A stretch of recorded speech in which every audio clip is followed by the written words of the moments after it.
नमस्कार, जी न्यूज पर आपके साथ मैं अदिति त्यागी। सबसे पहले किसान आंदोलन से जुड़ा लेटेस्ट अपडेट आपको देते हैं। अब से करीब 1 घंटे बाद गृह मंत्री अमित शाह और किसान नेताओं के बीच अहम बैठक होनी है और उसके लिए किसान नेता निकल चुके हैं। आपको यहां पर यह भी याद दिलाते हैं कि सरकार और किसान नेताओं के बीच कल छठे दौर की बातचीत होनी है। उससे पहले गृह मंत्री के साथ किसान नेताओं की मुलाकात बहुत ज्यादा महत्वपूर्ण और अहम हो जाती है। ये अपडेट आपके लिए इस वक्त शाम 6 बजे। और साथ ही आपको ये भी बता देते हैं कि आज ताल ठोक के स्पेशल एडिशन में हम बात करेंगे भारत बंद की। उसी भारत बंद की जहां किसानों ने तो शांतिपूर्ण प्रदर्शन किया, लेकिन विपक्षी दलों के पास अपनी सियासत चमकाने का मौका था तो उन्होंने खूब हंगामा बरपाया। यानी किसानों के नाम पर नेताओं ने जमकर सियासत की। सवाल ये उठा कि ऐसा करके उन्होंने नुकसान किसका किया, सरकार का नुकसान हुआ या फिर भारत का?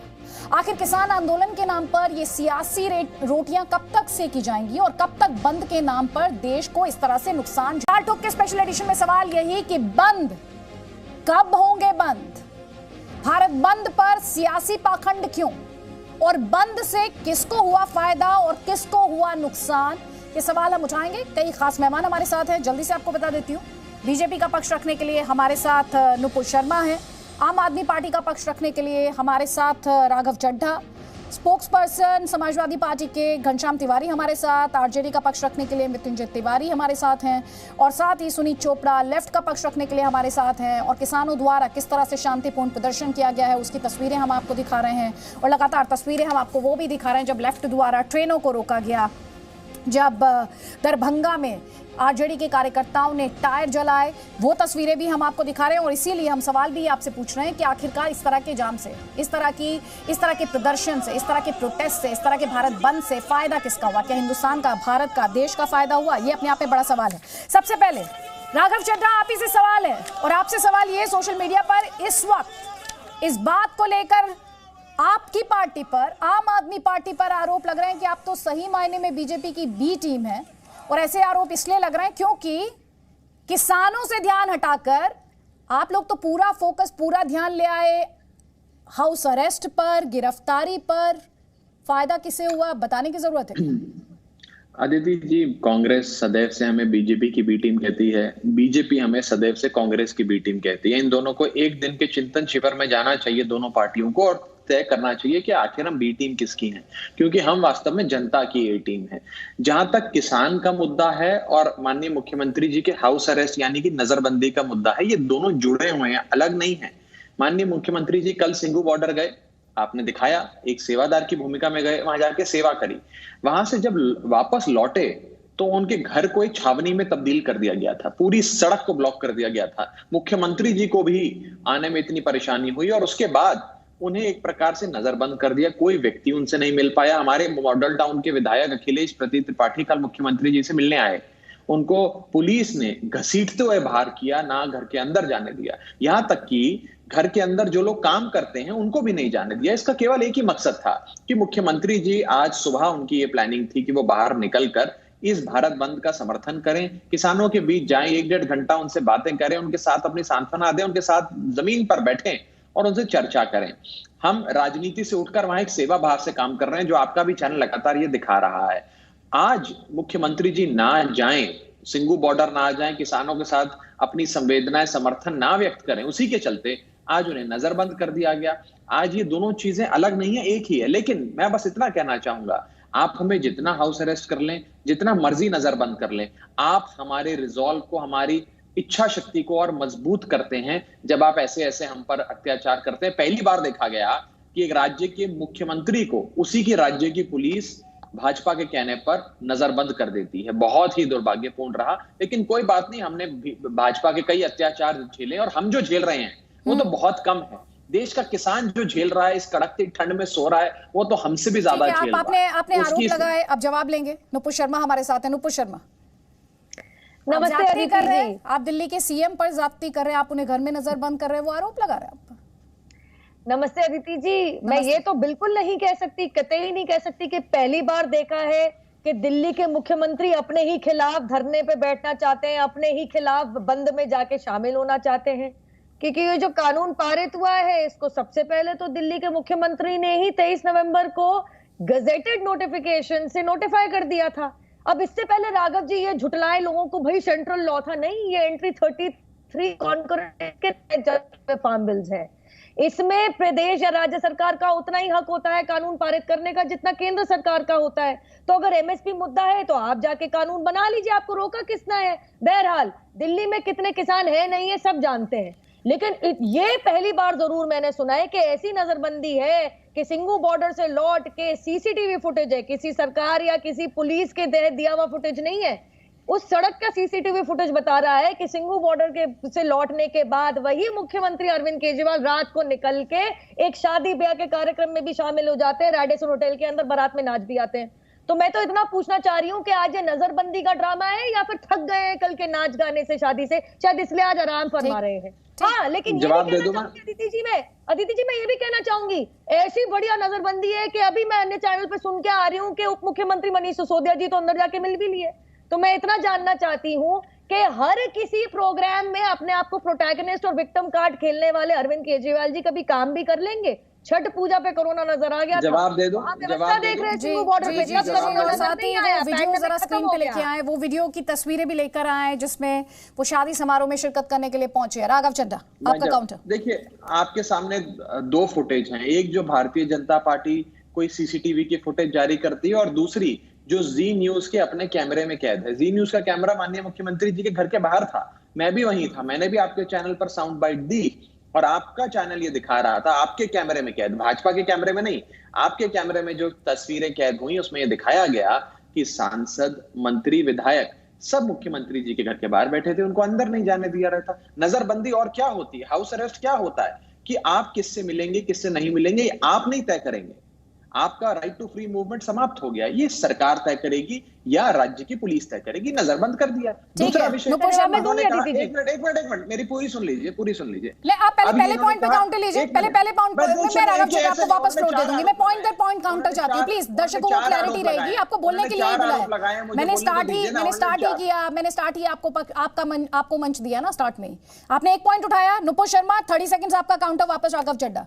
ये तो भाई हैरान करने वाली बात है कि आपको दिख रहा है कि बाहर निकल रहे हैं और 2 दिन से वहां पे भारतीय जनता पार्टी के कार्यकर्ता वहां पे धरने प्रदर्शन पे बैठे हैं, क्योंकि आप ये क्यों नहीं सत्य बताते हैं कि 13,000 करोड़ एमसीडी का बकाया जो आपको देना है, जिसके चलते आई एम सॉरी अदिति मैं इनके ऊपर नहीं बोली, अरे आप एमसीडी पे चले गए। अरे दिल्ली के उच्च न्यायालय ने अगस्त 2020 में आपको ऐसा लताड़ा था कि आम आदमी पार्टी की दिल्ली सरकार ने एमसीडी के सैनिटाइजेशन के वर्कर्स के भी पैसे रोक रखे हैं। तो एमसीडी का पैसा जो 13,000 करोड़ का आपको बकाया करना है उसके लिए 3 दिन से धरना है। उस धरने के चलते हुए हमारे मेयर और सांसद जो बाहर बैठे उनके बीच में से केजरीवाल जी कल नाचने गए थे रेडिसन की शादी में। ठीक है, अब जवाब सुनिए। और वो पुलिस तैनात इसलिए वो पुलिस तैनात आपके केजरीवाल जी को जो निकाल रही है ना शादी में, रास्ता दिखा रही है जाने का, वो पुलिस तैनात आपके प्रोटेक्शन के लिए, नहीं तो आप रोना शुरू हो जाएंगे, मुझे मोदी जी मार देंगे जी, मेरे पे सीआई फेंकवा देंगे। एक second, let's not get into arguments, let's stick to the argument please Raghav Chadha, argument से मेक प्लीज ये शांत हो। फिर हम अपने दर्शकों को सुनवाएंगे क्या हुआ था सीएम अरविंद केजरीवाल के घर के बाहर डिप्टी सीएम मनीष सिसोदिया और दिल्ली पुलिस के बीच में। जल्दी से राघव चड्ढा, 30 सेकंड्स आपका काउंटर प्लीज। देखिए, हम सभ्यता से बहस करने वाले लोग हैं। नगर निगम को आज MCD, municipal corporation of Delhi के नाम से नहीं, most corrupt department of Delhi के नाम से जाना जाता है। ये मैंने नहीं कहा, दिल्ली हाईकोर्ट ने कहा था। भ्रष्टाचार में लिप्त भारतीय जनता पार्टी के पार्षद गरीबों का, हमारे मजदूरों का, डॉक्टरों का, अध्यापकों का, सैनिटाइजेशन वर्कर्स का, सबका पैसा खा जाते हैं। कितना भ्रष्ट है एमसीडी, आप भी जानती हैं अदिति जी, मैं भी जानता हूं। नगर निगम को छोड़ देते हैं। आज किसानों की बात, आज नजरबंदी की बात, इन्होंने एक और झूठ बोला। इन्होंने ये कहा कि अब मनीष सिसोदिया जी अंदर आ गए हैं तो कैसे नजरबंदी है। नजरबंदी शाम 5 बजे तक थी क्योंकि भारत बंद था। जैसे ही भारत बंद समाप्त हुआ, नजरबंदी भी पुलिस ने समाप्त कर दी। अब तो सब घर के अंदर जा रहे हैं, मैं भी घर के अंदर हो आया क्योंकि अब नजरबंदी समाप्त कर दी। सिर्फ भारत बंद को ध्यान में रखते हुए मुख्यमंत्री जी किसानों के बीच में चले जाए। दूसरी चीज इन्होंने अभी तो उन्होंने बोला था घुसने नहीं दे रहे, निकलने नहीं दे रहे, अब कह रहे मैं तो हुआ आया। एक सेकंड राघव चड्ढा, 20 सेकंड, आप अपना आर्गुमेंट कंक्लूड कर दीजिए प्लीज। जी मैं खत्म कर रहा हूं। देखिए, दूसरा इन्होंने ये कहा कि आपने ये कानून लागू कर दिया। मैं ये बता दूं कि किसी राज्य के सरकार के पास अगर ये शक्ति होती कि वो कानून लागू करे या ना लागू करे तो आज पंजाब का किसान पंजाब के मुख्यमंत्री के घर के बाहर बैठा होता कि पंजाब में कानून मत लागू करो। दिल्ली का किसान दिल्ली के मुख्यमंत्री के घर के बाहर बैठा होता कि केंद्र का कानून लागू मत करो। ये तो केंद्र का कानून है, देश भर में लागू होगा। इसमें नहीं, केंद्र कानून नहीं है। कांग्रेस के मुख्यमंत्रियों का कुछ लेना देना नहीं। यूनियन लिस्ट का कानून। ठीक है, अब नुपुर शर्मा आपका काउंटर, उसके बाद अपने दर्शकों को सुनवाते हैं। दिल्ली के सीएम अरविंद केजरीवाल के घर के बाहर वैसे तो किसान आंदोलन की बात हर कोई कर रहा है, लेकिन कैसे उससे ध्यान हटता दिखाई दिया, वो क्लिप आपको दिखाएंगे। Nupur Sharma 20 seconds please. अदिति जी, पलटीवाल की पार्टी के प्रवक्ता ने आपके प्रोग्राम पे ही पलटी मार दी। शुरुआत ऐसे करी, 2 बार बोले और हमें घुसने नहीं दिया, उनको बाहर निकलने नहीं दिया, और अब कह रहे नहीं हम तो हुआ है, मिला है, हम तो घर में भी हुआ है। तो कृपया करके अपनी लाइन सीधी करके आइए। देखिए, मैं भी आपके ऊपर चिल्ला सकती थी, लेकिन मैं नहीं चिल्लाई। मेरे को पूरा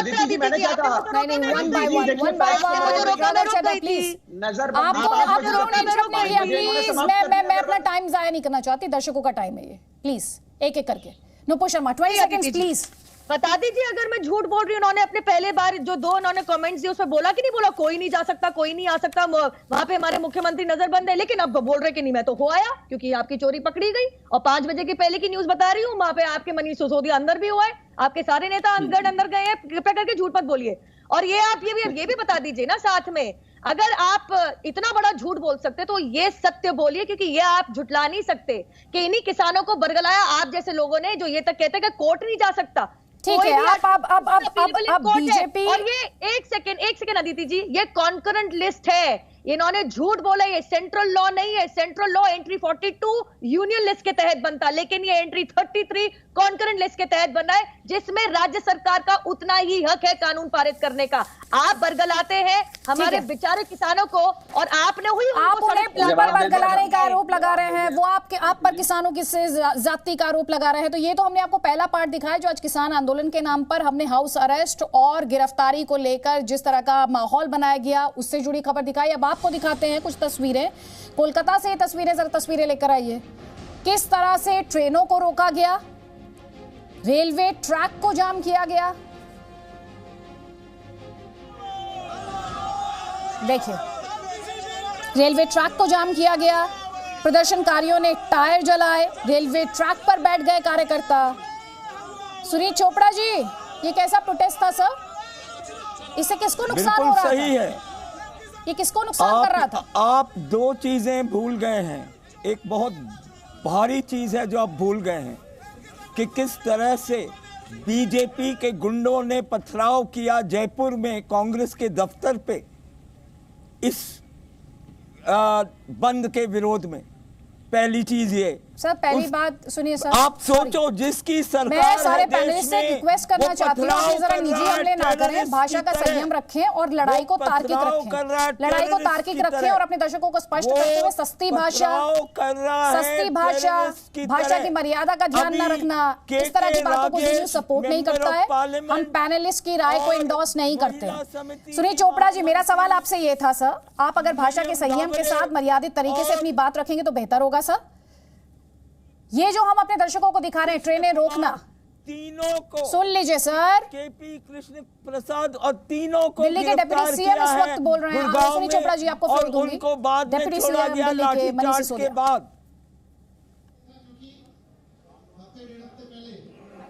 सीएम साहब के ऊपर इन्होंने बहुत दबाव डाला था कि किसी भी तरह से किसानों को जेल में बंद करने की परमिशन दे दी जाए। किसानों के लिए जो हमारे स्टेडियम है उनको जेल में बदलने की अनुमति दे दी जाए।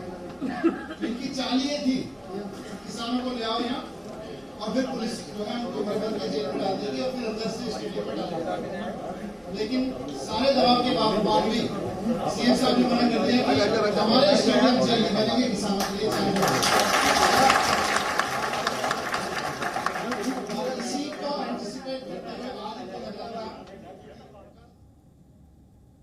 तो दिल्ली के डिप्टी सीएम मनीष सिसोदिया को आप सुन रहे थे, एक बार फिर से वही उसी बात को दोहराते हुए। सुनील चोपड़ा जी, मैं अपना सवाल दोहरा देती हूं सर, ये किस तरह का प्रोटेस्ट था सर? तस्वीर एक बार फिर से लेकर आइए जिसमें आम लोगों को दिक्कत हो रही है, आम लोगों को परेशानी हो रही है। रेलवेज, आपको नहीं पता रेलवे से, अगर आप रेलवेज को नुकसान करेंगे तो किसको नुकसान कर रहे हैं सर? ट्रेनें रोकना, अरे सर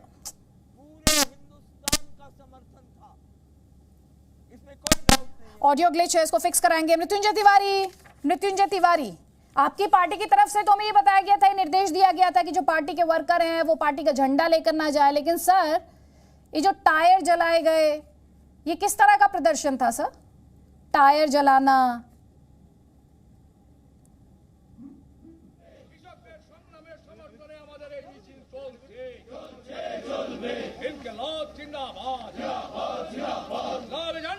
मृत्युंजय तिवारी,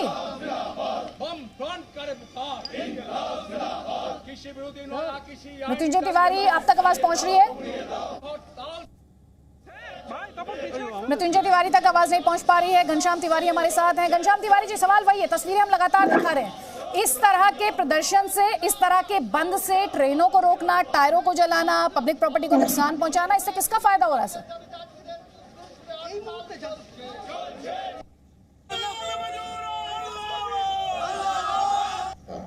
उस देश में जब देश का किसान आंदोलित है, सिवाय एक पार्टी के, ये अदानी और किसानी की लड़ाई है, और सिर्फ एक पार्टी है जो अदानी की तरफ खड़ी है और बाकी सारी पार्टियां किसानों के साथ किसानी की लड़ाई में खड़ी हैं। भारतीय जनता पार्टी के नेताओं को किसने रोका था कि अपने घर में एसी में बैठे रहें और टीवी पर इस बंद को देखते रहें? क्या इनके एक भी नेता ने, एक भी कृषि मंत्री ने आकर के किसानों से किसी भी राज्य में बात की? इन्होंने कल रविशंकर प्रसाद जी ने कहा 92 लाख किसानों से इन्होंने कंसल्ट किया था। मैं खुली चुनौती देता हूं नुपुर जी को, और जी न्यूज इसको पूरा कवर कर रहा है। अब 5 किसान संगठन दिखा दीजिए, तो 92 लाख कह रहे, कितना बड़ा झूठ है। देश के लॉ मिनिस्टर इतना बड़ा झूठ बोलते हैं कि 92 लाख किसानों से इन्होंने कंसल्ट किया था। अगर किया होता तो इतना बड़ा भारत बंद होता क्या? आज समाजवादी पार्टी पूरी तरीके से हमारी लाल टोपी, घनश्याम तिवारी जी, किसान कहां प्रोटेस्ट कर रहा था? आप किसान की तस्वीरें भी डाल दीजिए। किसान का प्रोटेस्ट किस तरीके का था? क्लैरिटी, किसानों के आंदोलन के साथ हिंदुस्तान खड़ा है सर। जो बहस आज मैं कर रही हूं वो पॉलिटिकल पार्टियों ने क्या किया है, पब्लिक प्रॉपर्टी को नुकसान पहुंचाना, ट्रेनों को रोकना, टायर फूंक देना, लोगों को परेशान करना, गाड़ियां रोकना, ये किसानों का प्रोटेस्ट नहीं था सर। किसान शांतिपूर्वक तरीके से प्रोटेस्ट कर रहे थे। और सर दूसरी बात, 12 दिन कहां थे सर? 12 दिन कहां थे? किसान नेता बोल रहे हैं आए हमारे साथ, बगल में तंबू लगाएं और रहें हमारे इस आंदोलन में शामिल हो, जाइए वहां पर। जब हमने संसद में प्रोटेस्ट किया, जब भारतीय जनता पार्टी ने संसद में इस विषय पर न ढंग से चर्चा होने दी, न बहुमत साबित होने दिया, जब हमने कल अपनी शांति यात्रा निकाली किसानों के समर्थन में, तो इन्होंने अखिलेश यादव जी के घर से लेकर के समाजवादी पार्टी के कार्यालय तक बैरिकेडिंग कर दी, छावनी की तरह तब्दील कर दिया, हमारे प्रवक्ताओं को, हमारे एमएलए को गिरफ्तार किया।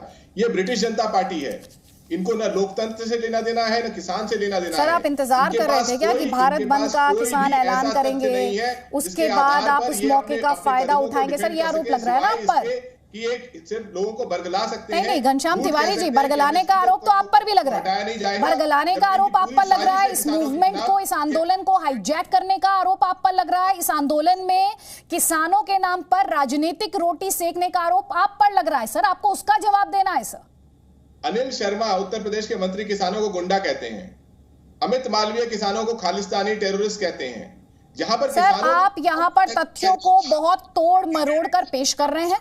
मैं प्रेफर करूंगी आप तथ्यों पर रहिए, लोगों को बरगलाने का काम इस मंच से मत कीजिएगा, इस मंच से मत कीजिएगा। घनश्याम तिवारी जी आप ये बताइए, 12 दिन बाद 11 दिन बाद याद आया किसानों का कि क्या करना है, किसानों के साथ खड़ा होना है। किसानों ने कहा ना आइए हमारे बगल में लगाइए तंबू, वहां पर रहिए, तब आपको समझ में आएगा किसान आंदोलन क्या है आपकी पार्टी तैयार? किसानों की पार्टी है, हमें टीवी पर समझने की जरूरत नहीं किसान आंदोलन क्या है। हम उत्तर प्रदेश के किसानों की पार्टी है, ये लाल टोपी किसी कॉर्पोरेट की टोपी नहीं है। तो हमें फक्र है कि हम किसानों के साथ खड़े हैं, उनके आंदोलन में, उनके मंच पर नहीं जा रहे, हम उनका साथ दे रहे हैं। और इसीलिए किसान हमारी तरफ उंगली नहीं उठा रहा, सारे किसान तो भारतीय जनता पार्टी की तरफ उंगली उठा रहे हैं। सवाल इनसे पूछा जा रहा है कि कहां है वो 92 लाख किसान, दिखाइए उनकी जरा तस्वीर दिखाइए। सर आपको शायद उनके सवाल सुनाई नहीं दे रहे, आपको उनके सवाल सुनाई नहीं दे रहे। बार बार तीसरी बार मैं आपके सामने दोहरा रही हूं, जो विपक्षी दल इस मंच का यानी किसानों के आंदोलन के मंच का इस्तेमाल करना चाहते हैं वो आए, वो रात बिताएं तंबू में, जमीन पर उतरे। ये किसान नेता ही कह रहे हैं सर, आप सुनना नहीं चाहते क्योंकि आपकी सियासत को सूट नहीं करता है। नुपुर शर्मा देखिए, नमस्कार अदिति, दोबारा आपको। सबसे पहले तो मैं आपको कहना चाहूंगी कि आपने बिल्कुल सही कहा कि तार्किक बात हो, आपके शो के ऊपर उल्टी सीधी बहस ना हो। सबसे पहले तो मैं पूछना चाह रही हूँ, हमसे 92 लाख का हिसाब मांगने वाले घनश्याम तिवारी जी जरा बता दीजिए, 2012 25 दिसंबर की न्यूज आर्टिकल है मेरे सामने। अखिलेश यादव जी जब मुख्यमंत्री थे उत्तर प्रदेश के, सब बहुत बड़ा स्वीपिंग स्टेटमेंट दिया था कि मैं स्वीपिंग अमेंडमेंट लाऊंगा, एपीएमसी में मंडी हटाऊंगा, डायरेक्ट मार्केटिंग की परमिशन दूंगा और प्राइवेट प्लेयर को एंट्री दूंगा। बताइए कितने किसान छोड़िए, कितने किसान संगठनों को आपने अपने कॉन्फिडेंस में लेके और वार्तालाप करके, डिलिब्रेशन करके आपने निर्णय लिया था आपके मुख्यमंत्री अखिलेश यादव ने। दूसरी बात, अभी ये स्टैंडिंग कमेटी एग्रीकल्चर की जो पार्लियामेंट में, जिसमें से 31 में से 18 विपक्षी दलों के आपके एमपी हैं, सांसद हैं, सबसे सीनियर वहां पे आप ही के अखिलेश यादव जी के पिताजी, your supreme leader Mulayam Singh Yadav हैं। उन्होंने एक कलेक्टिव निर्णय लिया और कहा कि मंडी सिस्टम कुछ नहीं है, करप्ट मोनोपोली है और इसको जाना चाहिए, क्योंकि एपीएमसी एक्ट 1964 से चलती आ रही है, उसके ऊपर डिलिब्रेशन चलती आ रही है और अन्य पार्टी इंक्लूडिंग और Samajwadi party and Congress party आए दिन अपने मैनिफेस्टो में लिखती है कि हम मंडियां हटाएंगे, हम मंडी ही खत्म कर देंगे। हमने तो करी भी नहीं है, आप तो ये कहते आए हैं। जरा बता दीजिएगा, ये निर्णय लेने से पहले ये 18 विपक्षी दल के सांसदों ने कितने किसान संगठनों से बात कर ली थी उनको करप्ट मंडी और करप्ट मिडिलमैन कहने से पहले? और तीसरी बात, और बहुत अहम बात है, मैं आपको प्लीज दिखाना चाहूंगी अदिति जी, शुरुआत में सुनील चोपड़ा जी ने, घनश्याम जी मैं आपकी बात पे, आप मेरी बात के बाद बोलेगा, अदिति जी मैं दिखाना चाह रही हूं। अभी सुनील चोपड़ा जी ने कहा कि बीजेपी ने कांग्रेस की पार्टी के हेडक्वार्टर के ऊपर पथराव किया। इतने बड़े झूठे हैं, मैं शुरुआत से झूठ ही पकड़ती आ रही हूं।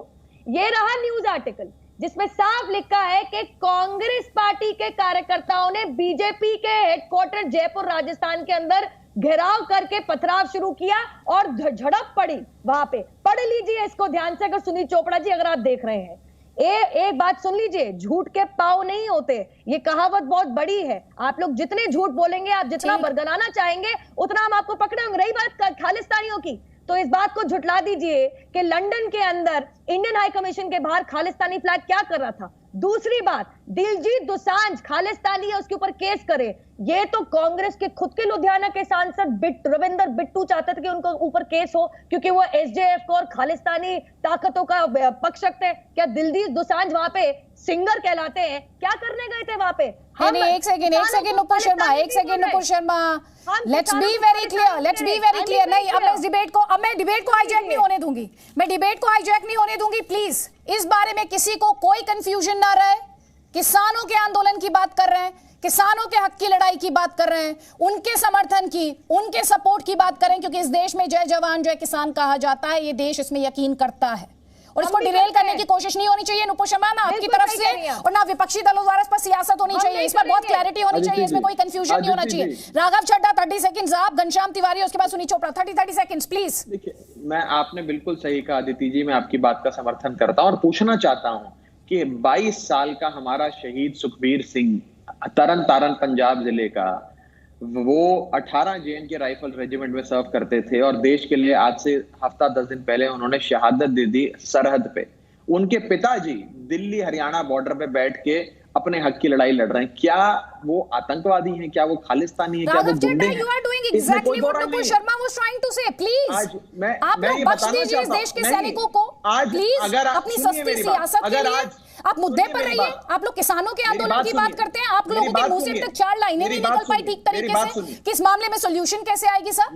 मेरी बात सुनिए, जो आपने मुझे बोलने का मौका दिया है, मेरे पे बरसी है ना, मुझे बात अपनी रखने दीजिए। मैं आपको ये कहना चाहता हूं, आज ये प्रयास किया जा रहा है कि इस आंदोलन को इस प्रकार का रंग दिया जाए, उनको आतंकवादी कहा जाए, गुंडा कहा जाए, ताकि जो किसान के मुद्दे हैं उनसे बात भटक जाए और बात इस पर हो जाए। ये बहुत ट्राइड एंड टेस्टेड स्ट्रेटेजी है भाजपा की, हर बार ये लोग यही करते हैं। जो इनके खिलाफ बोलता है वो देश विरोधी हो जाता है। मैं आज ये पूछना चाहता हूं, जिस देश का किसान आज खुश नहीं है, जिस देश का जवान आज खुश नहीं है, वो देश कैसे खुश हो सकता है? आपने सही कहा, हम जय जवान जय किसान वाले देश, उस भारत की बात करते हैं। अगर आज किसान ये कहता है कि ये 3 कानून हमारे हित के नहीं है, किसान का हित किसान से बेहतर कौन जानेगा? ना अदिति जी जानेंगी, ना राघव चड्ढा जानेगा। किसान का हित तो किसान जानेगा। एक किसान मुझे बताइए इस देश का जिसका कुछ जनाधार है, जो Raghav Chadha, just to correct you, I come from a किसान फैमिली, तो मुझे कम से कम पता है कि किसान क्या चाहता है और क्या नहीं चाहता है। जल्दी से घनश्याम तिवारी आपका काउंटर और उसके बाद सुनील चोपड़ा, जल्दी प्लीज, 20 सेकेंड्स। देखिए, मैं 2 दिनों से इनके मंत्री ने जब से प्रेस कॉन्फ्रेंस किया है, जी न्यूज पे पूछ रहा हूं, वो 92 लाख किसान कहाँ है जिसको मंत्री जी कह रहे हैं इनसे कंसल्टेशन किया है। इसका जवाब ये नहीं है कि 2012 में क्या हुआ था, 2014 में क्या हुआ था, कांग्रेस के मैनिफेस्टो में क्या आपके लिखा हुआ दोहरे है, चरित्र को लेकर अखिलेश सवाल जी ने पूछ क्या लिया कहा है। आप देश के लॉ मिनिस्टर आकर के सरासर झूठ बोलेंगे।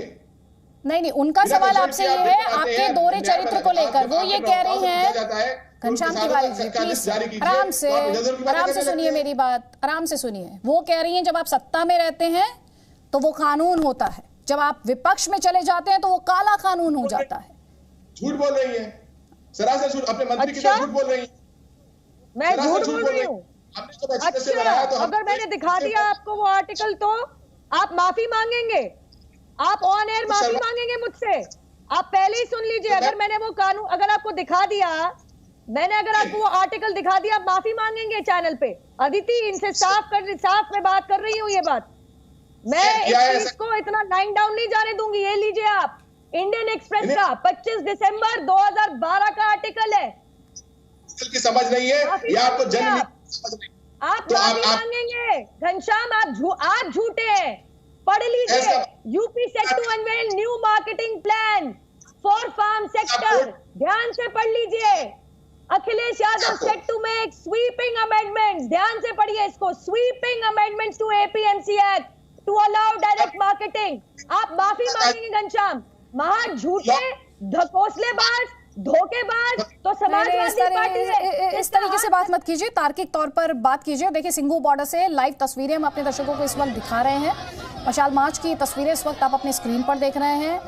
ये ताज़ा तस्वीरें सिंघू बॉर्डर से। देखिए, हम दो बातें बार बार आपके सामने रख रहे हैं। एक तरफ किसानों का आंदोलन है और दूसरी तरफ इस आंदोलन को सियासी रंग देने की कोशिश की जा रही है, सियासी रोटियां इसमें सेकने की कोशिश की जा रही हैं। कुल मिलाकर इसे हाईजैक करने की कोशिश की जा रही है और इसी को लेकर आपत्ति है, क्योंकि लड़ाई अगर किसानों के हक की है और वही पार्टियां जब सत्ता में रहती हैं तो इनकी बोली अलग होती है, इनकी भाषा अलग होती है, और जैसे ये विपक्ष में जाती है तो उनकी बोली और भाषा बदल जाती है और उसी को लेकर लगातार सवाल उठ रहे हैं।